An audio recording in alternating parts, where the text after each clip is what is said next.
भगवान कृष्ण जिस रास्ते से जा रहे थे उसी रास्ते से कुब्जा आ रही थी और इतनी अच्छी सुगंध आ रही थी कि भगवान ऐसा सूंघते सूंघते बोलते हैं, आहा कितनी मधुर सुगंध आ रही है। दाऊ भैया यह सुगंध कहाँ से आ रही है? दाऊ भैया कहते हैं सुगंध, और सांस खींचते हुए कहते हैं यहाँ तो कोई सुगंध वाली वस्तु दिखाई नहीं दे रही है कन्हैया।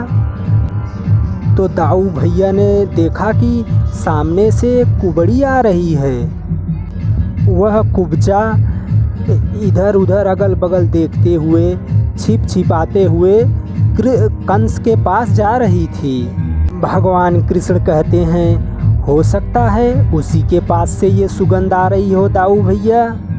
दाऊ कहते हैं उस कुबड़ी के पास से।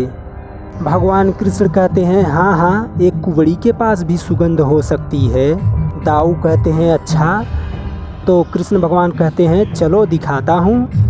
कुब्जा धीरे धीरे डगमगाते भगवान कृष्ण के तरफ बढ़ती है और भगवान कृष्ण भी उसको देखकर उसकी तरफ बढ़ते हैं और उसका रास्ता रोकने की कोशिश करते हैं और ऐसे में वह उनसे बचकर जाने की कोशिश करती है और कुब्जा भगवान कृष्ण से बचकर इधर उधर भागने लगती है और कहती है हटो छोड़ो हमारा रास्ता। तो भगवान कृष्ण कहते हैं तुम्हारे इस डलिया से तो बड़ी दिव्य सुगंध आ रही है सुंदरी। भगवान कृष्ण कहते हैं क्या छिपा रखा है इसमें? तो कुब्जा कहती है इसमें तुम्हारे काम का चीज़ नहीं है। भगवान कृष्ण कहते हैं अरे सुंदरी तुम्हें इतना क्रोध शोभा नहीं देता। कृष्ण कहते हैं कौन हो सुंदरी तुम, इतना क्रोध में भी इतनी सुंदर लग रही हो। भगवान कृष्ण कहते हैं बोलो ना सुंदरी कौन हो तुम। कुब्जा गुस्सा होकर भगवान श्री कृष्ण को कहती है तुमने मुझे सुंदरी कहा, तुमने मुझे सुंदरी कहा। भगवान कृष्ण कहते हैं हाँ। तो कुब्जा कहती है अरे पहले तुम ये तो बताओ कौन हो निर्दयी जो तुम मुझे इस कुरूप शरीर वाली को सुंदरी कह रहे हो।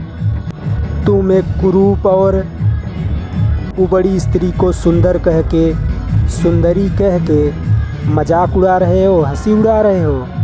यहाँ के लोग हमें कुब्जा कह के हमारा मजाक उड़ाते हैं और तुम मुझे सुंदरी कह रहे हो। कुब्जा रोते हुए कहती हैं कि लोगों के ताने सुनकर अकेले छिप छिप कर सूनी गलियों से जाती है कि ताकि ये घृणित शब्द मुझे बार बार ना सुनना पड़े। फिर भी किसी ना किसी घर से किसी ना किसी जगह से यह व्यंग बाण तो आ ही जाता है कि देखो वह कुब्जा जा रही है, वह कुब्जा जा रही है। उनके तानों से दुखी होती हूँ, उनके उपहास को सह लेती हूँ क्योंकि यह सत्य है कि मैं कुब्जा हूँ। कुब्जा भगवान श्री कृष्ण को कहती है लेकिन ऐसा क्रूर उपहास हमसे आज तक किसी ने नहीं किया जैसा तुमने किया है सुंदरी कह के। कुब्जा भगवान श्री कृष्ण से कहती है कि छेड़ना ही था तो तुम मुझे कुब्जा कह लेते, मैं सह लेती, परंतु ऐसा शब्द कहकर तुमने मेरे हृदय पर घाव कर दिया है। कुब्जा रोते हुए कहती है किसी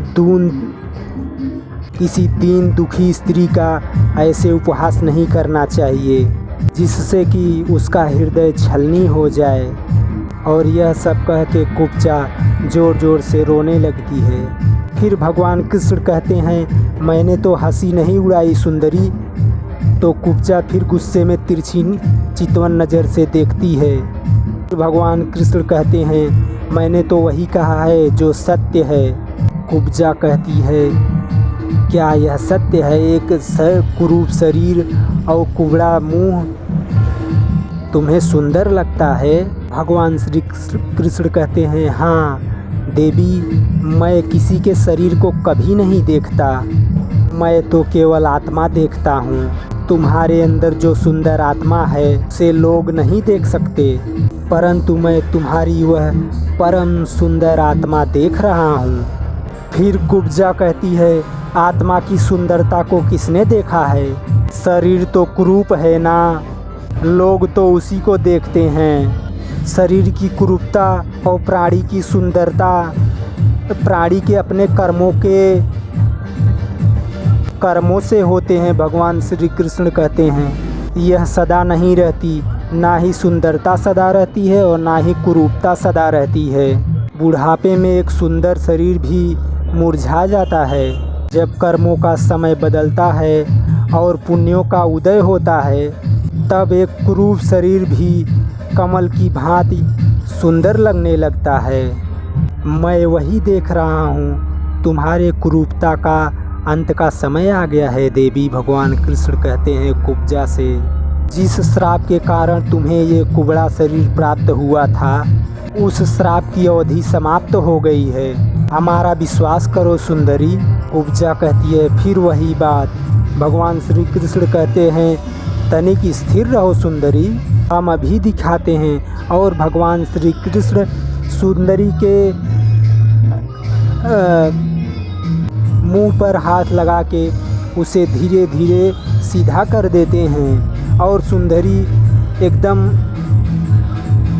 वास्तविक में सुंदरी लगने लगती है। भगवान श्री कृष्ण जैसे ही कुब्जा का डंडा छीनकर उसके हाथ से फेंकते हैं और अपना हाथ उसके हाथ में लेते हैं, वैसे ही कुब्जा एकदम शांत हो जाती है। उसको लगता है कि जैसे कोई मेरे अंदर प्रकाश हो रहा है और बहुत ध्यानपूर्वक भगवान श्री कृष्ण को एक टक लगा के देखती ही रह जाती है। कुब्जा कहती है ये चंदन, यह अंगराख मैं महाराज कंस के लिए ले जा रही हूँ, मुझे छोड़ो, जाने दो, अब मिट्टी में मिल जाएगा, महाराज तो हमारी गर्दन ही काट देंगे। भगवान कृष्ण कहते हैं जिसका हाथ मैं पकड़ लिया हूँ उसका कंस भी कुछ नहीं बिगाड़ सकते।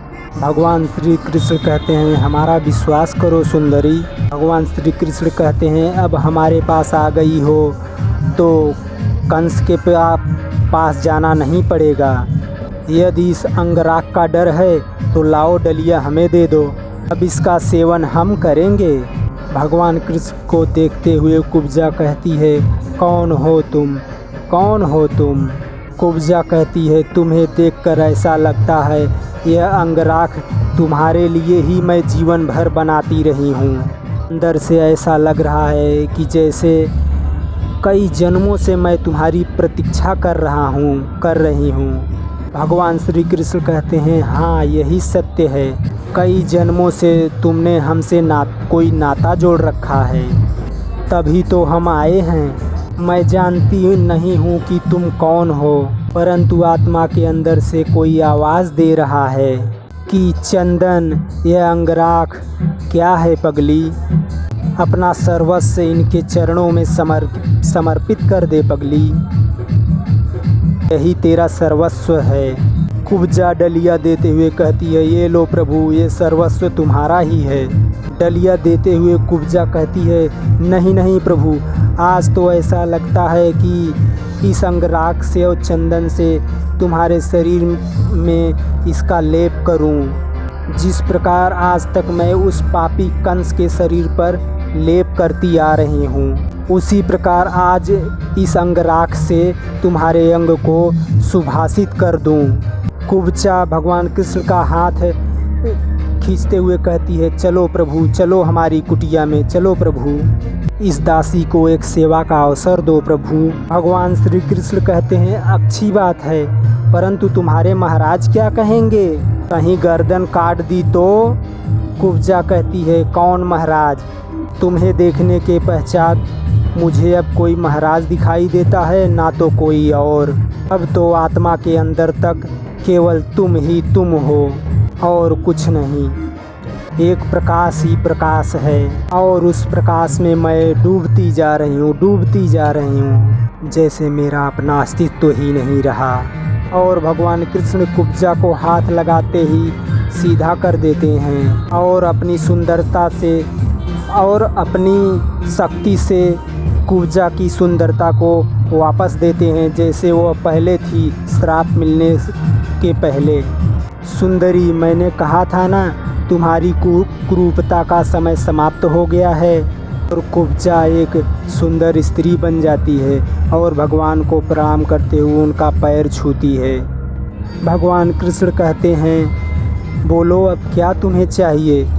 तो कुब्जा कहती है, प्रभु अब तुम्हारे सिवा क्या चाहिए मुझे? कुब्जा कहती है, प्रभु आपने ही तो हमारे मन में यह बात जगाई थी कि आपके अंग अंग को इस अंगराग से सुभाषित कर दूं। बस उसी संकल्प को पूरा कर दीजिए प्रभु, मुझे और कुछ नहीं चाहिए। हमें तुम्हारा यह संकल्प स्वीकार है। भगवान कृष्ण कहते हैं, हम तुम्हें वचन देते हैं, एक दिन हम तुम्हें इस सेवा का अवसर अवश्य प्रदान करेंगे। हम स्वयं तुम्हारी कुटिया में आएंगे। असल में तुम्हारे पिछले जन्म का ऋण है हम पर। जब राम अवतार के समय हम धरती पर आए थे, तब तुमने हमारे लिए बड़ी तपस्या की थी।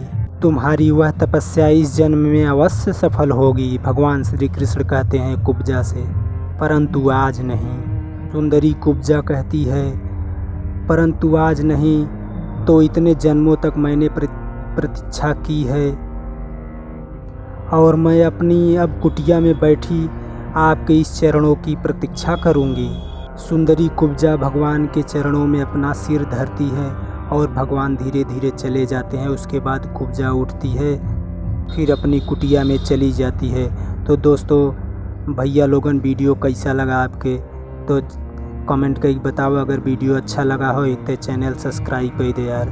भैया हम नया आदमी है तैनी चैनलवा सब्सक्राइब कर दे यार, हमरो कुछ हो ही जाए। एक है सब्सक्राइब करे से आप लोगन के कुछ होए ना यार। भैया चैनलवा सब्सक्राइब कर दे तनी। धन्यवाद। जय हिंद।